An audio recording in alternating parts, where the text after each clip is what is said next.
করবো কি বর্ণনা, ওগো ডিম থেকে জিন্দা মুরগা বানান চোখের ইশারায়। বড় পীরের নাম নিলে আল্লাহ পাওয়া যায়, পাগলা কাদিস না রে গাছতলায়। বড় পীরের নাম নিলে আল্লাহ পাওয়া যায়। আল্লাহু আকবার, আল্লাহু আকবার, আল্লাহু আকবার। আল্লাহ কবুল করুন, জোরে বলি আমিন।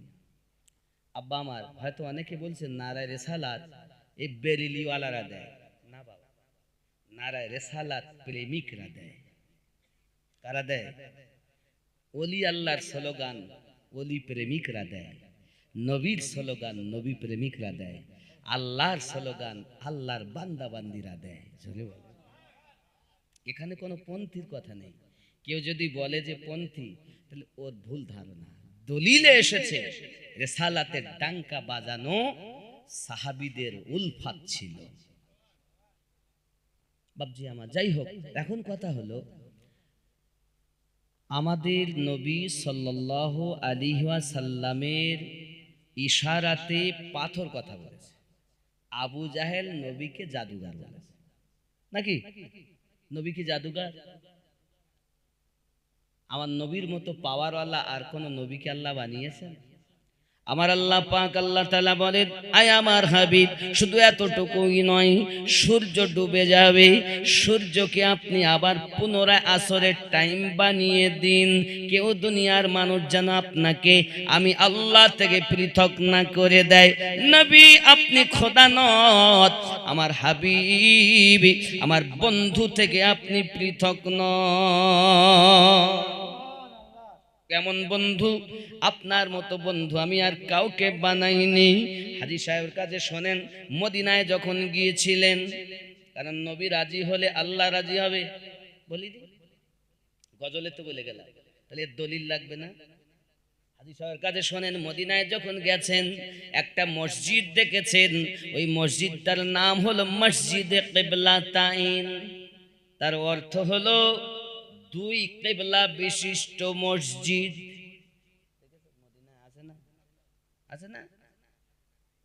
তার মানে আমরা যারা আজকে এখানে বসেছি, ঘেরিপাড়া তো, ঘেরিপাড়ায় বসেছি। হে বাবা, ঘেরিপাড়ার মানুষ, আদম নবী থেকে আমাদের নবী পর্যন্ত সব মসজিদ আকসার দিকে, মানে মসজিদ আকসার দিকে, জেরুজালেমের দিকে ফিরে নামাজ পড়তেন। সেটি হলো আপনার পূর্ব দিকে। এখানে পশ্চিম কোনটা? এটা পশ্চিম, এই সোজা, আমার সোজা পশ্চিম, তাহলে আমার পিছনে পূর্ব দিক। এই পূর্ব দিক ফিরে সবাই নামাজ পড়তেন মসজিদে আকসা, নাকি? বন্ধুরে, এই বাইতুল মুকাদ্দাস, বাইতুল মুকাদ্দাসের দিকে ফিরে নামাজ সব নবীরা পড়েছেন। আমার আপনার নবী পাকের কাছে কাফেরেরা এসে বলেন, আপনি যদি নবী হন, আপনি যদি আল্লাহর হাবিব হবেন, আপনার কেবলা তো আলাদা হবে, আমাদের কেবলার দিকে ফিরে কেন নামাজ পড়তেছেন? আমার নবী পাকের অন্তরে কথাটা যেন ব্যথা লেগে গেছে বাবা। আমার আপনার নবী 4 রাকাত নামাজের নিয়ত করে দাঁড়িয়েছেন, সাহাবায়ে কেরাম মুক্তাদি হয়ে দাঁড়িয়ে গেছেন, মুক্তাদি হয়ে নামাজ পড়তেছেন। আমার নবী নামাজ পড়াতে পড়াতে আকাশের দিকে তাকাচ্ছেন আর নামাজ পড়তেছেন। আল্লাহ পাকের কোরআন সাক্ষী দেয়, বিসমিল্লাহির রহমানির রহিম, কদ নারা তাকাল্লুবা ওয়াজহিকা ফিস সামাই। আমার নবী নামাজ পড়তে পড়তে বারবার আকাশের দিকে তাকাচ্ছেন। সামাই, সামা মানে আসমান, আসমানের দিকে তাকাচ্ছেন। আল্লাহ পাক বলে, জিবরাইল আমার নবী বারবার কেন আকাশের দিকে তাকাচ্ছেন? আয় জিবরিল, আমার আল্লাহ অন্তর্যামী জিবরিলকে পাঠিয়ে দিলেন। আমার হাবিব কি চাচ্ছেন আল্লাহ মনের খবর রাখেন। তবে দুনিয়ার বুকে আল্লাহ চাইলে নিজে দিতে পারতেন, কিন্তু দলিলবিহীন তা আল্লাহ দিবেন না। জিবরাইলকে বলছেন আপনি যান। জিবরাইল চলে এলেন, আসার পরে বলছেন, ইয়া রাসূলুল্লাহ, ইয়া হাবিবাল্লাহ, বারবার কেন আপনি ওই কাবা শরীফের দিকে তাকাচ্ছেন? আর আপনি আকাশের দিকে তাকাচ্ছেন, বিষয়টা তো বোঝা গেল না। আমার আপনার নবী পাক বলছেন, আই জিবরিল, আমার ইচ্ছা বাইতুল মুকাদ্দাস হলো কিবলা, এই কিবলাটা পরিবর্তন হয়ে কাবা হলো এই দিকে, এই দিকটা যেন কিবলা হয়ে যায়। আমি নবী তাহলে বড় খুশি হয়ে যেতাম।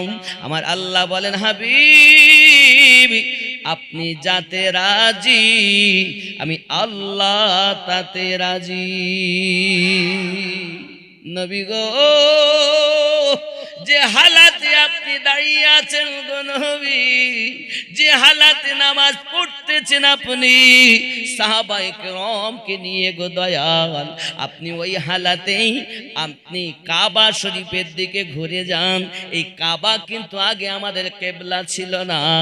আমার আপনার নবী যখন আল্লাহ পাকের হুকুমে বাইতুল মুকাদ্দাসের দিক থেকে মুখ মোবারক, চেহারা মোবারক পুরা নবী পাক ঘুরে গেলেন। এখন পূব দিক থেকে যদি কেউ পশ্চিম দিকে ঘুরতে চায় তাহলে পুরা ঘুরে যেতে হবে। সাহাবায়ে কেরাম রিদওয়ানুল্লাহি তাআলা আলাইহিম আজমাইন, তাহলে সামনে হবে আমার নবী পাক তাদের সম্মুখে, নাকি আপনার সামনে হবে? কারণ আপনাদের দিকে ফিরে আমি বসে ওয়াজ করছি, আমি যদি এখন পূব দিকে ঘুরে যাই আপনারা পিছনে হবে নাকি?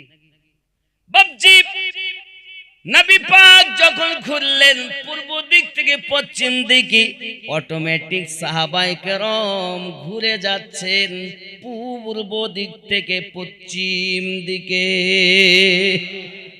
প্রশ্ন হলো, এটা আল্লাহর কোরআনে লেখা আছে। প্রশ্ন হলো, এইখানে ওহী হয় নবীর উপরে, আল্লাহ পাক ওহী দিলেন, নবী আর আল্লাহ পাক এবং জিবরিল মাধ্যম খেলা চলছে। সাহাবায়ে কেরাম তো কেউ জানেন না, জানার কথাও না। তবে সাহাবায়ে কেরাম কেন ঘুরলেন?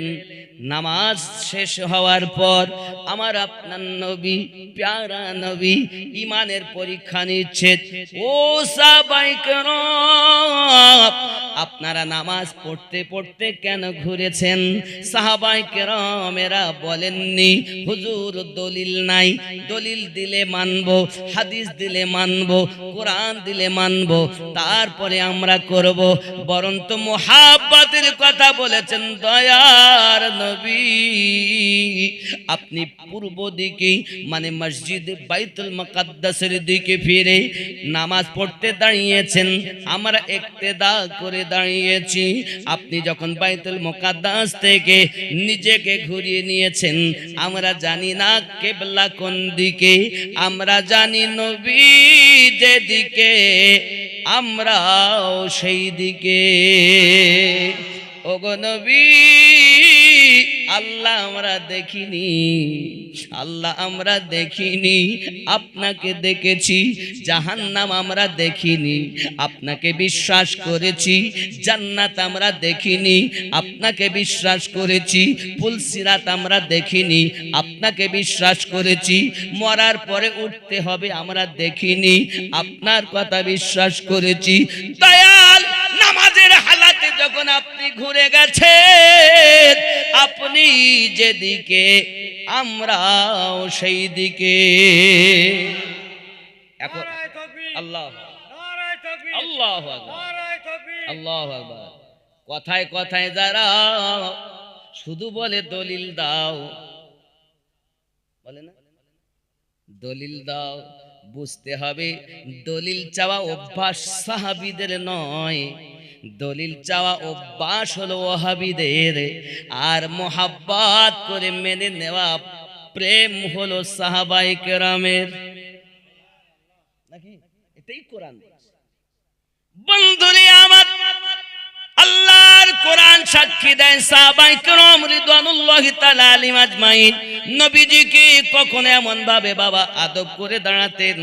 আপনি আমার আগে ওয়াজ শুনছিলেন, উবাইস কুরুনি রাদিয়াল্লাহু তাআলা আনহু জিজ্ঞাসা করেন ওমর রাদিয়াল্লাহু তাআলা আনহু ও আলী রাদিয়াল্লাহু তাআলা আনহুকে, বলেন না আমার নবীর ভুরু আলাদা না জোড়া? শুনছিলেন না? ওয়াজ করছিলেন না? ওমর বলছেন, ওমর রাদিয়াল্লাহু তাআলা আনহু বলছেন আমি বলতে পারছি না। তার মানে নবী পাকের সম্মুখে থাকতেন, আবার বলতে পারবে না কেমন করে হয়। তার মানে আমার নবী পাকের সম্মুখে যেতেন, আদবের মতো দাঁড়িয়ে থাকতেন, মাথা উঁচু করে কথা বলতেন না। আদব ছিল তাদের মধ্যে। জোরে বলুন, কি আদব! এতদিন নবী পাকের কাছে আছেন, কি আদব তাদের মধ্যে। আদব যারা করেছে, আল্লাহর নবীর পাগল আল্লাহওয়ালা তারা হয়েছে। আর আদব যারা করেনি, শয়তানের দলে তারা গেছে। নাকি আমরা নবীকে মোহাব্বত করে আদব করে আপনার কিনা কিয়াম করি। অনেকে বলে নবী কি ঘেরি বেড়ি আসবে নাকি, তাই তোমরা কিয়াম করবে? না বাবা না, আমরা যে ঘেরি পাড়াতে আছি, আমার নবী পাক সব কিছু দেখতেছেন। জোরে বলি, কথা বুঝতে অসুবিধা হচ্ছে বাবা? ও বিহারি ঘেরি নয়, বিহারি গ্রাম না, একটু বলি না দিলে হয়। আমি তো বিভিন্ন দিন বিভিন্ন গ্রামে যাই, সব গ্রামের কথা মাথাও থাকে না। আর অনেক বছর পরে আবার আসতেছি, তাহলে বিহারি পাড়া নাকি এবার হচ্ছে তো বিহারি পাড়া, এটা আবার পশ্চিম। ও বাবা, বিহারি গ্রাম ঢালি পাড়া, মাশাআল্লাহ, তা ভালো। বিহারি গ্রাম ঢালি পাড়া, আমি একটু মুখস্থ করলে। সুবহানাল্লাহ। মোহাব্বতে লা ইলাহা লা ইলাহা লা ইলাহা ইল্লাল্লাহু মুহাম্মাদুর রাসূলুল্লাহ সাল্লাল্লাহু আলাইহি ওয়াসাল্লাম নবী পাক জানিয়ে দিলেন, ও সাহাবায়ে কেরাম, মা আনা আলাইহি ওয়া আসহাবিহি, আমি আর আমার সাহাবায়ে কেরাম যে পথে যে দলে, ওই পথ ওই মত হলো জান্নাতি পথ। আমরা নবীজিকে দলিল দিয়ে প্রেম করতে চাই না, আমরা নবীজিকে দিল দিয়ে প্রেম করতে চাই। নবীকে প্রেম করার জন্য দলিলের দরকার না, নবীকে প্রেম করার জন্য পরিষ্কার একটা অন্তরের প্রয়োজন। বাবাজি, তুমি কালো হও ধলো হও, কিছু যায় আসে যায় না, তোমার অন্তরটা যদি নবীর প্রেমে আবাদ হতে পারে, তোমার এহ জগতেও লাভ, পর জগতেও লাভ। ঠিক না? আব্বা আমার সোনা মানিক, খুব ভালো করে মাথায় রাখুন, প্যারা নবী নূরুন আলা নূর নবী সম্পর্কে আল্লাহ পাক বলছেন, হাবিব আপনি ডুবন্ত সূর্য উঠিয়ে দেন। নবী পাক সাল্লাল্লাহু আলাইহি ওয়াসাল্লাম ডুবন্ত সূর্যকে পর্যন্ত উদ্ধত করে দিয়েছেন। আরো জোরে বলুন সুবহানাল্লাহ। শুধু এতটুকুই নয় রে বাপ, প্যারা নবী সাল্লাল্লাহু আলাইহি ওয়াসাল্লামের সাহাবী, এমনি করে পৃথিবীর সরজমিনে অনেক সাহাবায়ে কেরাম পৃথিবীতে আপনার কাজ করেছেন। শুধু তাই নয়, নবী পাকের দরবারে একজন সাহাবী এসেছেন, আদল করা কি চাঁদ মুনাফিক, মানে কিছু মুনাফিক নবী পাকের দরবারে এসে হাজির হয়ে গেছেন। হুজুর, আপনার কাছে আমাদের আরজি হলো, আমরা দ্বীন প্রচার করব, মানুষের মাঝে শরীয়তের কথা বলবো, মানুষের মাঝে এক আল্লাহর কথা বলবো, রাসূলের পাকের কথা বলবো। নবী গো, আমাদেরকে আপনি কিছু সাহাবী দেন, যেন তাদের সঙ্গে করে নিয়ে এলাকায় দ্বীন প্রচার করতে পারি। নবী পাক বলেন ঠিক আছে। 10 জন সাহাবীকে আমার নবী পাক দিলেন, 10 জন সাহাবকে জিনকে সরদার। আর এই 10 জনের ভিতরে হযরত আসিম বিন সাবিত রাদিয়াল্লাহু তাআলা কে আল্লাহর হাবিব সাল্লাল্লাহু আলাইহি ওয়াসাল্লাম সকলের নেতা বানিয়ে দিলেন। হযরত আসিম বিন সাবিত রাদিয়াল্লাহু তাআলা তার সরদার আব্বাজি যাচ্ছেন, যেতে যেতে যেতে যেতে মাকামে রাজি, একটি জায়গার নাম হলো রাজি জায়গা, ওই জায়গাতে যখন পৌঁছিয়েছেন বাবা, তখন এই মুনাফিকেরা তাদের সঙ্গে ধোঁকা দিয়েছে। ভিতর থেকে 200 মুনাফিক এসে ওই 10 জন সাহাবীর সঙ্গে যুদ্ধ আরম্ভ করে দিয়েছে। আব্বাজি আমার যুদ্ধ করে করে এই যুদ্ধ করে করে হযরত আসিম বিন সাবিত রাদিয়াল্লাহু তাআলা কে শহীদ করে দিয়েছে। ইন্না লিল্লাহি ওয়া ইন্না ইলাইহি রাজিউন। হযরত আসিম যখন শহীদ বরণ করেছেন, শহীদের সময় তিনি পড়তেছেন আল্লাহুম্মা ইন্নী হামিনতু দীনাকা মাদরান নাহারা फजमी लहमी, यानी आय अल्लाह मैं तेरे दीन की हिमायत जान दे दी है। आय अल्लाह আমি আপনার দ্বীন ইসলামের জন্য জীবন দিয়ে দিয়েছি।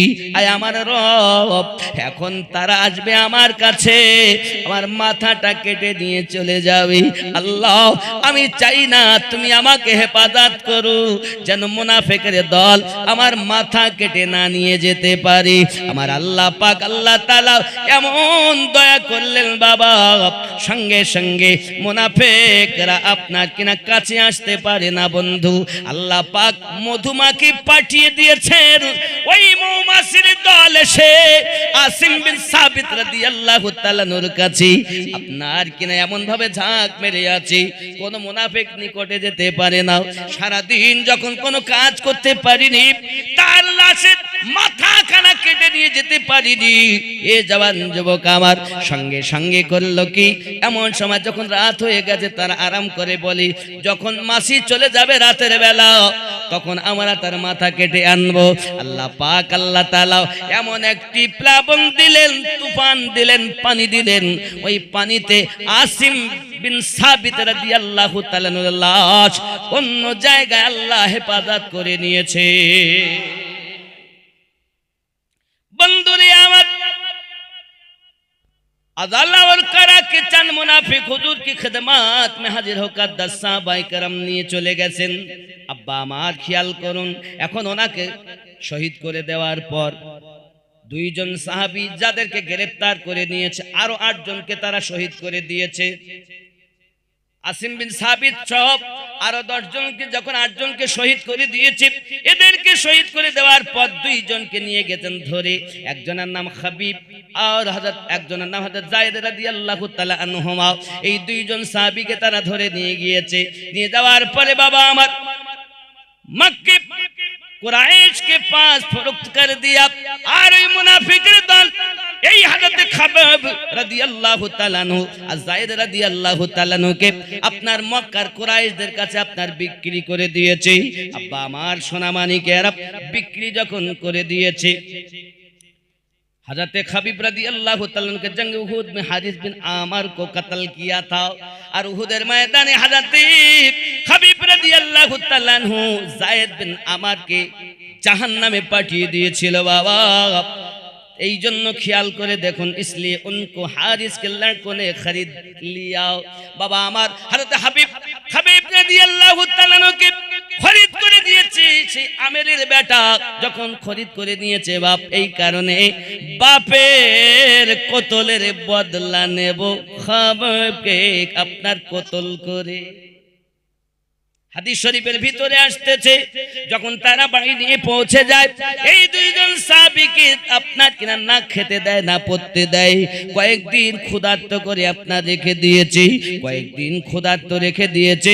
আব্বা আমার কয়েকদিন তারা ক্ষুধার্ত অনাহারে পিপাসায় কাতর হয়ে গেছে, না খাইয়ে যখন তাদেরকে আপনার কিনা একদম দুর্বল করে ফেলেছে। একদিন বাবাজি আমার যে ঘরে আল্লাহর হাবিবের সাহাবী আছেন, ওই ঘরের একটা ছোট বাচ্চা একটা তলোয়ার নিয়ে বাবাজি আমার বাড়ির সম্মুখে সাহাবীর সম্মুখে ছুরিতে বালি দেয়, ধার দেয়, আর বলে ছুরি দিয়ে জবাই করব, ইসলাম ছেড়ে দাও নইলে জবাই করব। আমরা হলে কি বলতাম? মরণের থেকে জীবন বাঁচানো ভালো বলতাম না?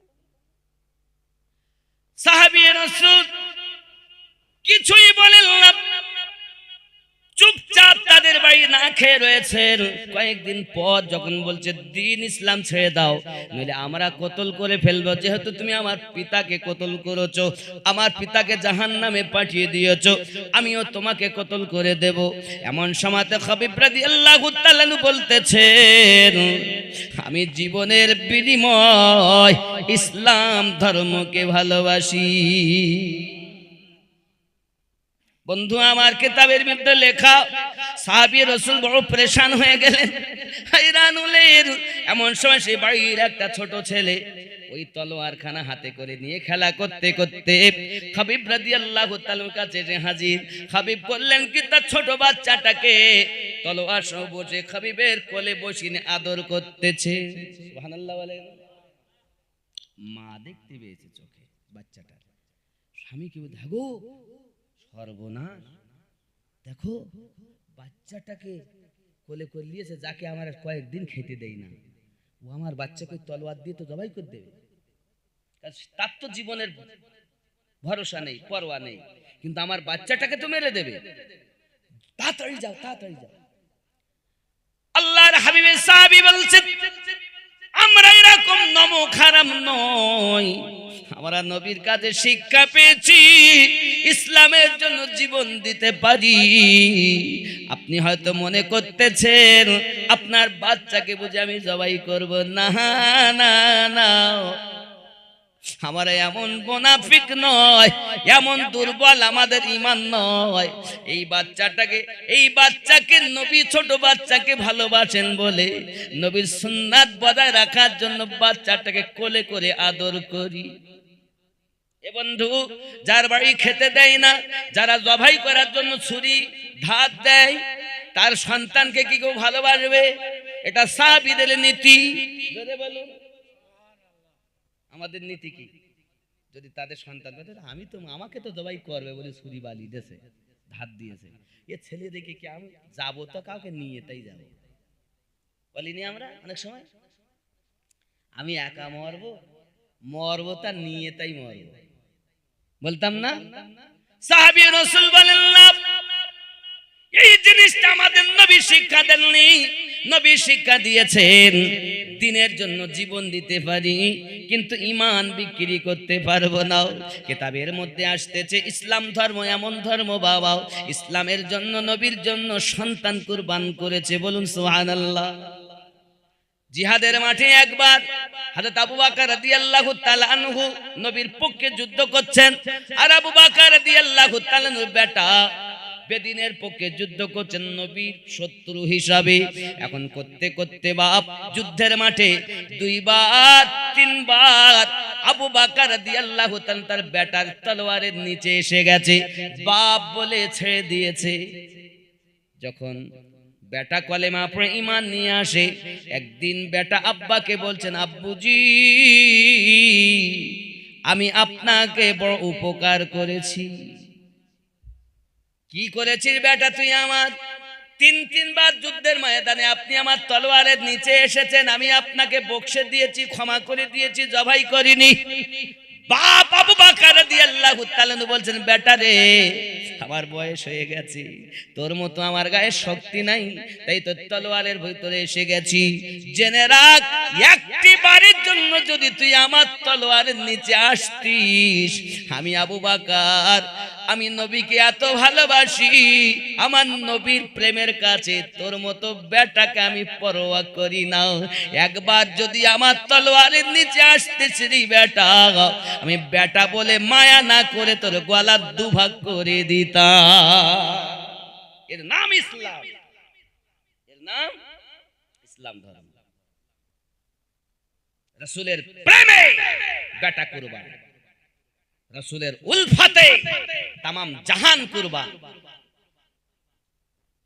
আর আমরা নবীর উম্মত এখনো সুদ বন্ধ দিতে পারিনি, নবীর উম্মত এখনো দাড়ি রাখতে পারিনি, নবীর উম্মত এখনো নামাজ পড়তে পারিনি। আমরা উম্মত না কি বলুন তো, নামে নাকি? বন্ধুরে আমার, যুদ্ধ হয়েছে, খবর খবর এসে গেছে প্যারা নবী সাল্লাল্লাহু আলাইহি সাল্লাম শহীদ হয়ে গেছেন। একজন মহিলা নাকাপোশ ছুটে ছুটে ছুটে ছুটে আসতেছেন, ছুটে ছুটে আসতেছেন। এমন সময় কেউ বলছেন, ছুটছেন কেন? আপনার বাপ তো শহীদ হয়ে গেছে। সঙ্গে সঙ্গে বলছেন, বাপের কথা বলো না, বলো আমার নবী কেমন আছে। আবার একটু আগিয়েছেন, আর একজন সাহাবী বলছেন, আপনার স্বামী শহীদ হয়ে গেছে, স্বামীর কথা বলো না, আগে বলো আমার নবী কেমন আছে। আবার একটু আগিয়েছেন, সঙ্গে সঙ্গে আর একজন বলছেন, আপনার বড় ভাই শহীদ হয়ে গেছে, ভাইয়ের কথা বলো না, বলো নবী কেমন আছে। আর একটু সরেছেন, আর একজন বলছে, আপনার সন্তান শহীদ হয়ে গেছে, বলছে আমার সন্তানের পরোয়া নাই, বলো নবী কেমন আছে। আবার একজন বলছেন, সাহাবী রাসূল কোথায় চলছেন, আপনার মামা তো শহীদ হয়ে গেছে, মামাকে ভালোবাস, মামা কুরবান নবীর জন্য, বাপ কুরবান নবীর জন্য, ভাই কুরবান নবীর জন্য, স্বামী কুরবান নবীর জন্য, সন্তান কুরবান নবীর জন্য। যত সময় নবীর কথা না বলবে আমি শান্তভাবে বসতে পারবো না। এর নাম ভালোবাসা। আমার মায়েরা রাসূলকে ভালোবাসেন, কিন্তু এখনো পর্যন্ত সিনেমা দেখা, সিরিয়াল দেখা বন্ধ দিতে পারলেন। রাতের বেলাতে, দিনের বেলাতে সিনেমা দেখছেন, মোবাইল দেখছেন, ফেসবুক চালাচ্ছেন। আপনারও সন্তান যখন দুনিয়ায় জন্ম নিয়েছে, তো যখন 1.5 থেকে 2 বছর বয়স, তখন ওরে কিছু মোবাইল না দিলে আর খায় না। 3 বছর 4 বছর হলে তো মোবাইল ছাড়া গালেই দেবে না। আগে খেতে দেবেন, তা আগে বলে মোবাইল দাও, হয় নানির মোবাইল নিতে হবে, নইলে নানার মোবাইল দিতে হবে, তাই খাবে। আর নইলে বাপেরটা, নইলে মায়েরটা, মোবাইল চলবে, ও বাচ্চা খাবে। কি ছেলে কি মেয়ে বলেন, এই অবস্থা না আমাদের সমাজে? তো এই হলো কেন? এর জন্য দায়ী কে? তুমি পেটে সন্তান থাকতে মোবাইল চালিয়েছো, তোমার সন্তান এখন মোবাইল ছাড়া খাবে না। তুমি যদি মোবাইলে আল্লাহ আল্লাহর কোরআন তেলাওয়াত করতে, ইসলামী পুস্তক পড়তে, ওয়াজ নসিহত শুনে জীবন কাটাতে, তুমি তো মোবাইলে এমন কি জিনিস নেই যে করনি। মোবাইল ভালো না? ভালো, খুব ভালো। মোবাইল ভালো, ব্যবহারের উপরে খারাপ। কিন্তু ভালো যেমন হচ্ছে, খারাপও তেমন হচ্ছে। স্বামী বাড়ি আছে, কড লাইনে বিবি সম্পর্ক করে, 3টে বেটা রেখে বউ পালিয়ে যায়, এরকম আছে না? বাপ মার দরকার হচ্ছে না, এখন সব ভালোবাসা। শুনুন, শরিয়াতে আমার নবী পাক বলেছেন, এখন তো এত জেনা, এত জেনা। আমার নবী বলেন, কিয়ামতের আলামত, পৃথিবীর জমিনে একটি পুরুষের পিছনে 50টি করে নারী ছুটবে।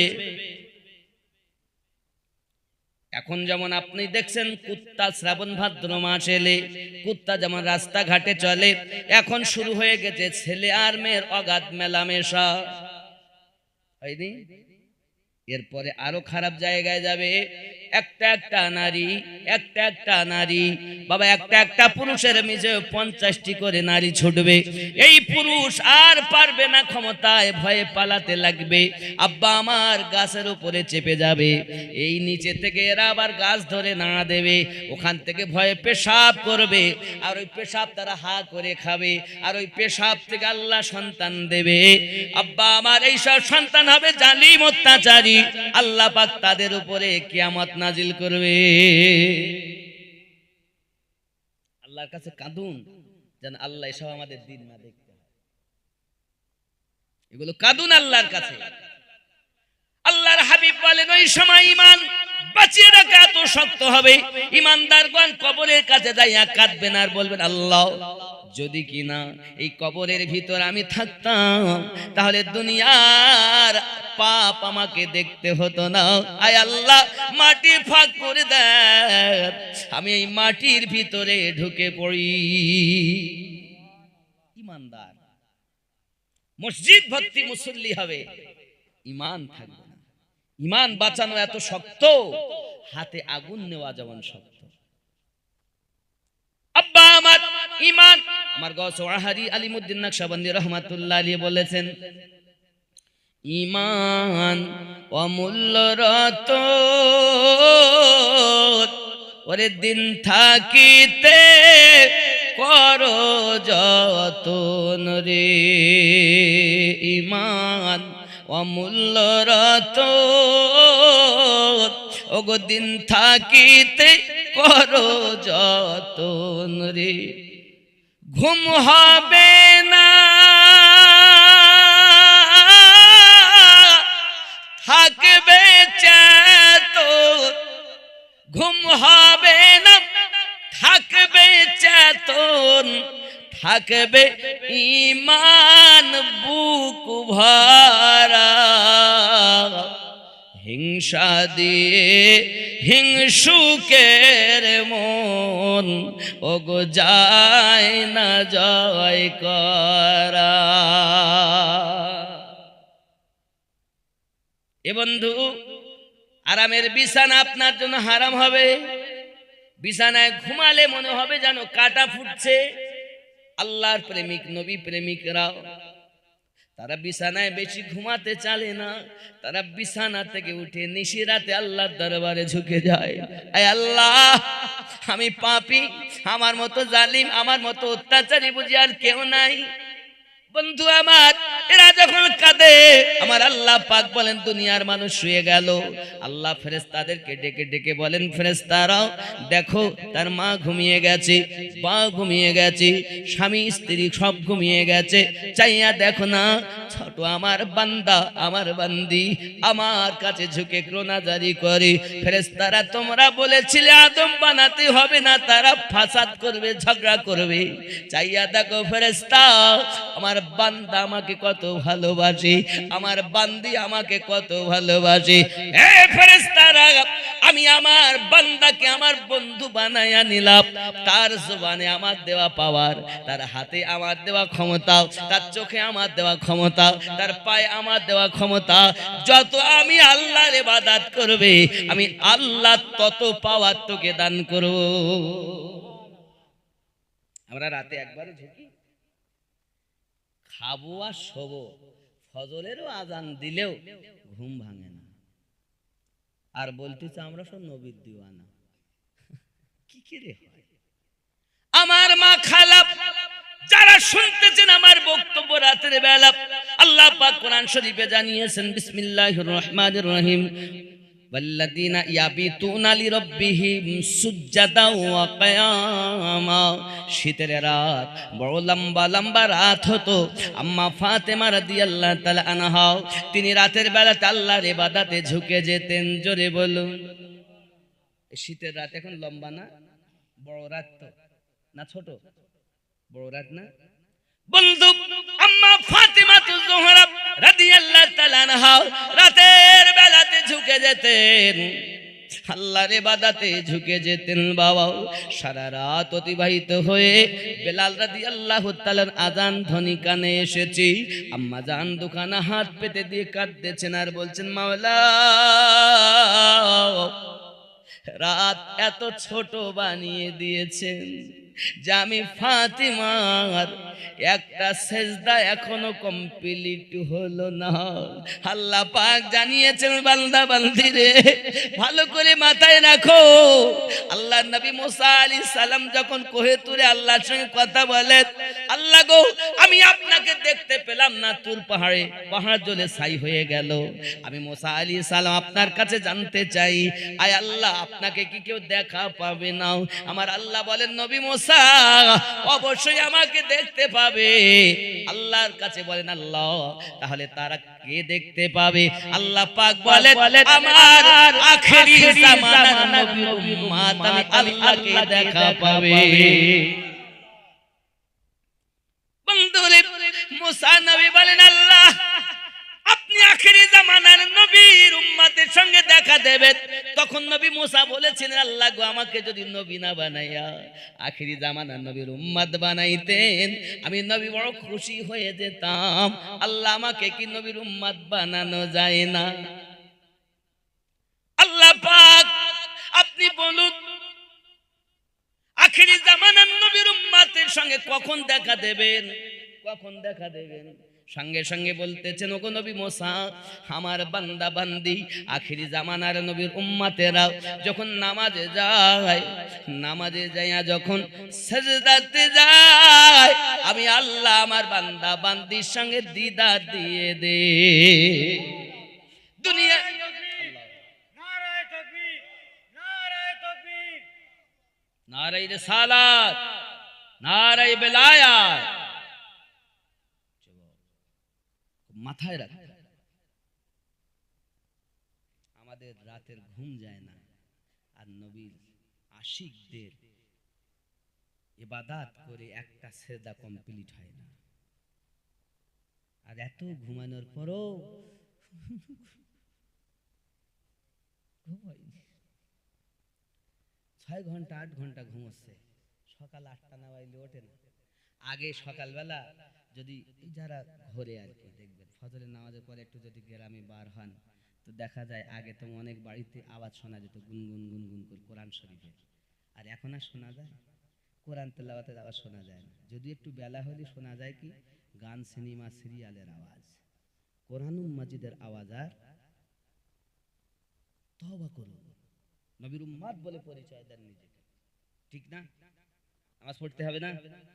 সাজদায় যেতে হবে না? সাজদায় গেলে কার দিদার হবে? আল্লাহর দিদার হবে। সাজদাতে আল্লাহ দেখা দেয়। ফাতেমা বলেন, আল্লাহ রাত এত ছোট, ইবাদত করে আমার মন ভরলো না, রাতটাকে যদি আরো বড় বানাতেন। আল্লাহ, বেলাল রাদিয়াল্লাহু তাআলা আযানের ধ্বনি চলে এসেছে। আয় আমার মালিক, ফাতেমার জীবন পাখি আপনার কাছে বন্দী আছে। আপনি যদি ফাতেমার যতটি আয়ু দিয়েছেন, বয়স দিয়েছেন, এতটা যদি একটা রাত হয়ে যেত, আমি ফাতেমা আমার অবুঝ মনটাকে তোমায় ডেকে ডেকে সান্ত্বনা দিতাম।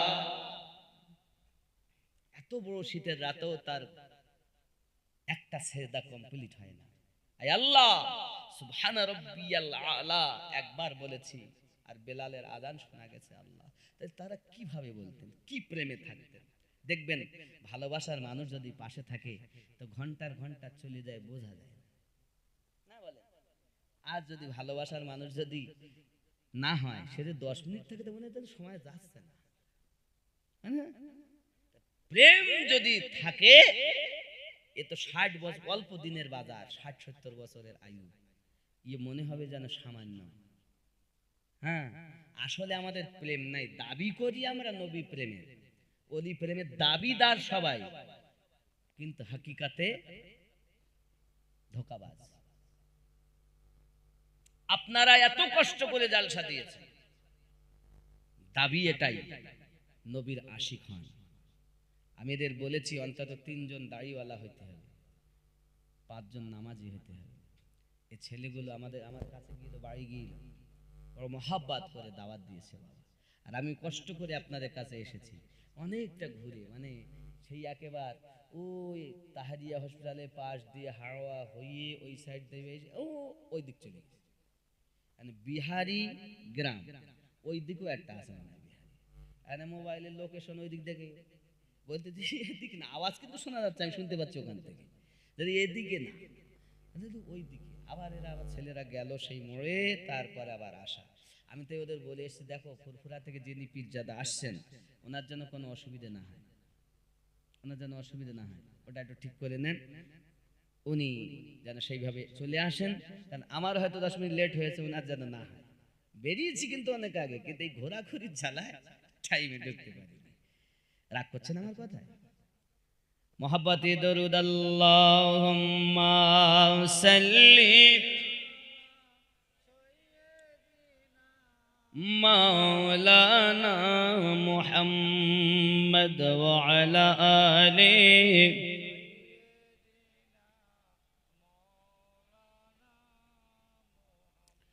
বন্ধুরে আমার, এখন বেটাকে নামিয়ে দিয়েছেন, বেটা যখন আপনার মা নিয়ে চলে যায়, এমন সময়তে আপনার কিনা তার স্বামী করলো কি, হযরত হাবিব রাদিয়াল্লাহু তাআলা আনহুকে সাথে করে আপনার কিনা নিয়ে চলে যাচ্ছেন বাবা। নিয়ে বহু দূরে যাওয়ার পর ওখানে আপনার কিনা তাকে আপনার শহীদ করে দেবেন।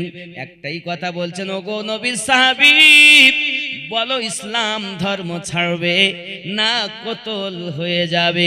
বলে আমি শহীদ হতে রাজি, কিন্তু ঈমান দিতে রাজি নয়। আব্বাজি আমার, এমন সময়তে দেখতেছেন এখনই কতল হবে। আল্লাহর নবী সাহাবীকে বলছেন, আচ্ছা তাহলে আপনি বলুন আপনার কতলের আগে কোনো আশা আছে? ডাক দিয়ে বলতেছেন, আমার একটি মাত্র আশা, আমাকে একটু সময় দাও, 2 রাকাত নামাজ আদায় করি। বন্ধুরে, নবী সাহাবীদের শহীদ হওয়ার আগে, কতল হয়ে যাওয়ার আগে নামাজের জন্য তারা পাগল। আর আমরা ওই নবীর আশিক বলে দাবি করি, নামাজেই যেতে চাই না। হাইয়া আলাস সালাহ, ইমাম মসজিদ, তোরা মসজিদ চালা। এরকম না? আব্বা আমার নবী সাহাবী নামাজ পড়তে দাঁড়ালেন। আব্বা আমার নামাজ পড়তেছেন, তিনি নামাজ পড়তেছেন, তাড়াতাড়ি পড়ে নিলেন। কাফেরেরা যেন, মুনাফিকেরা মনে না করে যে কতল হওয়ার ভয়ে নামাজ লম্বা করে দিয়েছে। নামাজ উনি পড়ে নিলেন, খুব জলদি নামাজটা পড়ে নিলেন। নামাজ পড়ে নেওয়ার পর, হে বাবাজি আমার, হযরত হাবিব রাদিয়াল্লাহু তাআলা আনহু 5 পানে সে কবল এশায়ের পড়া, আর উনি শহীদ হওয়ার আগে উনি এই কবিতাটা পড়লেন, ওয়ালাস্তু উবালি হিনা উক্তালু মুসলিমা আলা আইয়ি শিকিন কানা ফিল্লাহি মাসরাই। জোরে বলুন সুবহানাল্লাহ। इन्हीं बोलते यानी इस्लाम की हालात में मुझे किसी तरह भी मारा जाए मुझे कोई परवाह नहीं। তিনি শহীদ হওয়ার আগে বলতেছেন, ইসলামের উপরে যদি আমি শহীদ হতে পারি আমার কোনো দুঃখ নাই। আর আমরা কি বলতাম, মরে গেছি মানে আর মরবো কেন, বেঁচে থাকবো। এরপরে হযরত যায়েদ রাদিয়াল্লাহু তাআলা নূর বাড়ি এসেছে। ওনাকে নিয়ে যখন আপনার এরকম করে মক্কার বড় বড় সর্দারদের কাছে আপনার নিয়ে গেছে তামাশা করার জন্য, আব্বাজি আমার কিতাবের ভিতরে লেখা হচ্ছে, এমন সময়তে মুহাম্মদ সাল্লাল্লাহু আলাইহি সাল্লাম মেয়ের জন্য তাদের কাছে আপনার প্রশ্ন করা হয়। কিতাবের মধ্যে আসতেছে, আমার নবী পাকের সাহাবী হযরত যায়েদ রাদিয়াল্লাহু তাআলা কে শহীদ করে দেওয়া হলো। মুনাফিকরা শহীদ করলেন, তিনিও তার ঈমান দেখিয়ে গেলেন, ইসলামের জন্য জীবন কুরবান করে দিলেন। বাবা, আমরাও যদি প্রকৃত মুসলমান হই, ইসলামের জন্য জীবন দেব, কিন্তু ঈমান বিক্রি করব না। ইয়া নবী সালাম।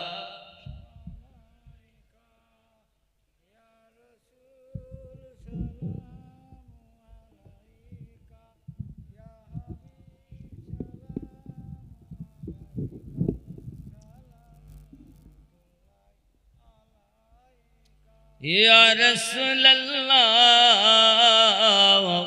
ও দিল আল্লাহর বাণী, পোহালো দুঃখ রজনী, করিল জগৎ নুরানি, আমিনার নয়নের মনি। ইয়া নবী সালাম, ইয়া রাসূল সালাম, ইয়া হাবিব সালাম, সালাতুল্লাহ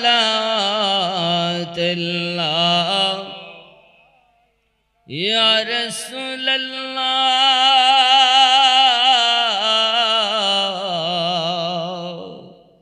সাথী আধার কবরে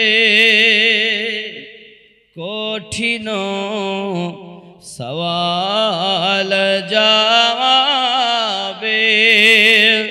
পড়িব মহা বিপদ দে নবীজি তোমায় না পেলে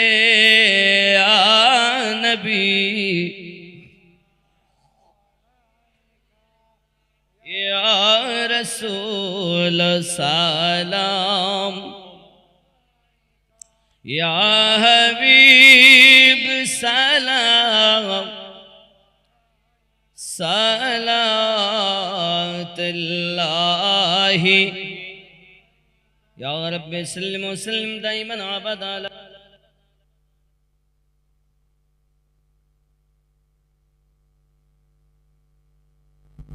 বলগল উলা বিকমালিহি কশফা দুজা বিজমালিহি حسنت جميع خصاله صلوا عليه وآله اللهم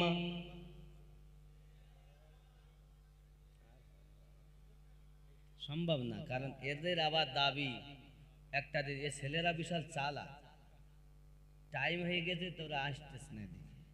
বিষয় হলো এদেরকে আমি বলবো তোমার তাড়াতাড়ি এসে, এরা বলছে আগামী বছর যাতে জালসা হয়। ভালো আছেন বাবা?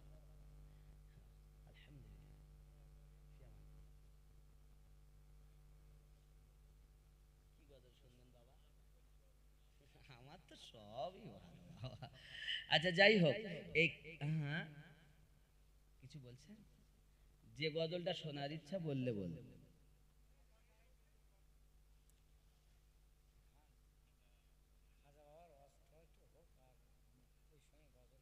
দেখুন এদের বক্তব্য হলো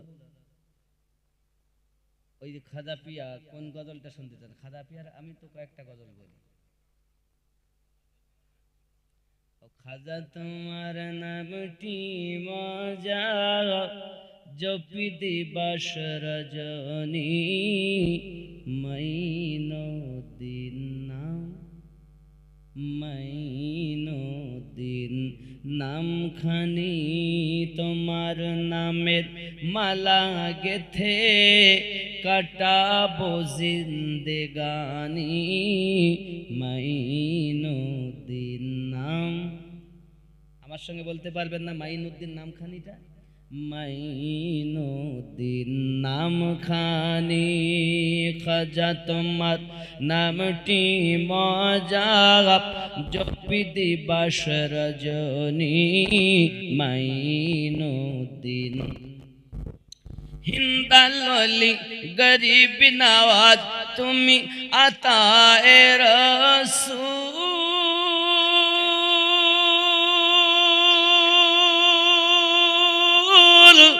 আউলিয়াদের মাথার তাজ চিস্তিয়া তরিকার মূল তোমার প্রতি সহায় অতি খাজা ওসমান হারুনি মাইনুদ্দিন নাম খাজা তোমার নামটি মজা দপি দিবস রজনী মাইনুদ্দিন। জোরে হবে সুবহানাল্লাহ।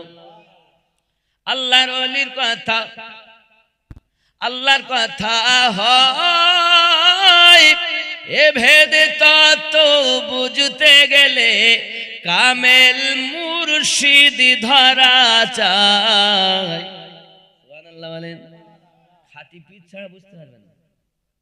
গাঁজাখোর আবার পীর হয় না, বেনামাজি আবার পীর হয়। যারা পীর হয় তারা বেনামাজি হয় না, আর যারা বেনামাজি হয় তারা পীর।